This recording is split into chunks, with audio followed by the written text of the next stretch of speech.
Question mark குறியிட்ட இடத்தில் வரும் எண்ணை காண்க. இந்த இதில் என்னென்ன நம்பர்ஸ் கொடுத்துருக்காங்கன்னா 1 2 மேலே 5 இருக்குது. இந்த நம்பர்ஸ்க்கான தொடர்பு என்னென்னா 1 square plus 2 square is equal to 5.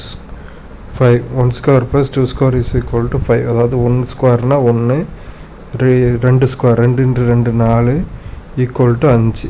இது முத பாக்ஸில் இருக்கிற தொடர்பு. அதே மாதிரியே 2 square plus 3 square equal to 2 square 2 × 2 4 plus 3 square 3 × 3 9, 4 + 9 13.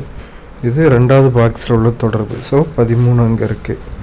3 square 9 plus 4 square 16, 9 + 16 25. So 25 இங்கே இருக்குது. இதே மாதிரியே இந்த 3ல் இருக்க தொடர்பு மாதிரியே 4 5 இங்கே இருக்குது. கொஸ்டின் மார்க்கில் என்ன நம்பர் வரும்னு கேட்டிருக்காங்க. ஸோ அதே மாதிரியே 4 ஸ்கொயர் போடும் plus 5 square. 4 square equal to 4 × 4 16 + 5 square 5 × 5 25. 16 + 25 41. So நமக்கு தேவையான ஆன்சர் ஆப்ஷனில் கொடுத்துருக்கு 41. அவ்வளோதான். ரொம்ப ஈஸியான சம், 1 மார்க்.